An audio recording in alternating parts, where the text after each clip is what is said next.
Buenas tardes, mi nombre es Diego Medardo Rodríguez Pérez, cursando actualmente la carrera de Administración de Empresas en la Universidad Virtual CNSI, con la matrícula BNL 080822. El día de hoy estaremos hablando del proyecto integrador de Introducción a Derecho, el cual comienza con algunos conceptos básicos, los cuales son los siguientes. Estado. El Estado es una sociedad humana establecida en el territorio que le corresponde, estructurada y regida por un orden jurídico, que es creado, definido y aplicado por un poder soberano para obtener el bien público temporal, formando una institución con personalidad moral y jurídica. El testamento es cuando una persona llamada testador o autor de la herencia expresa libremente su voluntad de disponer de sus bienes, derechos y obligaciones y designa a otras personas determinadas para después de su muerte. La sucesión es como parte de este proceso, pero ella es como tal la transmisión de los bienes de una persona ya fallecida. La Constitución es el conjunto de normas fundamentales que identifican o caracterizan cualquier ordenamiento jurídico. Las garantías individuales son aquellos derechos que todo individuo posee por el simple hecho de haber nacido, sin importar nacionalidad, raza, sexo, edad, creencias religiosas o políticas.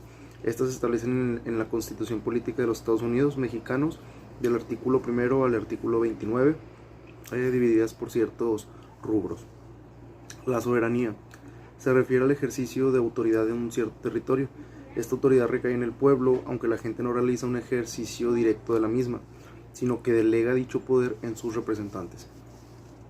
Las obligaciones, pues como tal, son un vínculo jurídico que nos constriñe la necesidad de pagar alguna cosa conforme a las leyes de nuestra sociedad, como responder hacia una autoridad. El contrato es un acuerdo legal, oral, escrito, manifestado en común entre dos personas o más con capacidad jurídica, que se vinculan en virtud del mismo. Ya para continuar, nos piden una serie de preguntas, las cuales constan de la siguiente manera. ¿En qué situación se puede extinguir una obligación jurídica? Bueno, en varias situaciones esta se puede extinguir. La primera de ellas es el pago como tal. Pues yo creo que sobre la respuesta debemos entender el pago como la forma natural de extinguir una obligación. Incluso la propia RAI ha referido como sinónimo de esta términos como la satisfacción y el cumplimiento. Es como tal, como se lee tal cual el pago. La prescripción, de acuerdo con el artículo del Código Civil Federal, es un medio de adquirir bienes o de liberarse de obligaciones mediante el transcurso de cierto tiempo y bajo las condiciones establecidas por la ley en ese momento. La novación. La novación podemos definirla como el acto por el cual se extingue una obligación previa, condicionando tal extinción a la creación inmediata de una nueva que la sustituya. La remisión de deuda, esta es comprendida como una subespecie de la renuncia, toda vez que precisamente el acreedor renuncia voluntariamente a su derecho de exigir total o parcialmente al deudor o pago pactado. La confusión podemos definirla como el acto en el cual encontramos la calidad de deudor y acreedor en un solo derecho de crédito o en una sola persona, de tal forma que se señala en el artículo 2206 del Código Civil Federal. La compensación es la forma establecida por la ley en la cual se extinguen de pleno derecho dos deudas, hasta el importe de la menor, y en las cuales las partes reúnen al mismo tiempo la calidad de deudores y acreedores recíprocamente. Ahora bien, ¿qué situaciones se pueden evitar con la firma de un contrato de compraventa de un inmueble? Pues bien, hay distintas cosas que se pueden evitar. Una de ellas es el fraude como tal, el costo comercial total del producto del inmueble.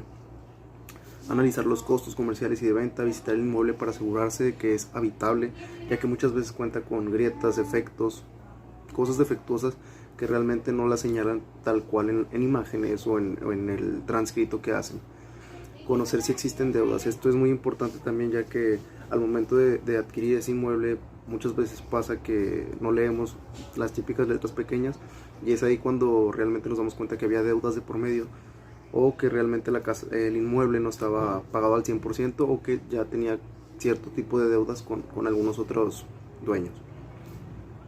Otra de las cosas que también se puede evitar son leyendo las cláusulas. Leyendo las cláusulas yo creo que es uno de los errores más comunes que tenemos al firmar el contrato, no leer las cláusulas que contiene así podemos aceptar. Aquí nosotros al momento de firmar ya estamos aceptando promesas verbales debido al desconocimiento tal cual de estas cláusulas.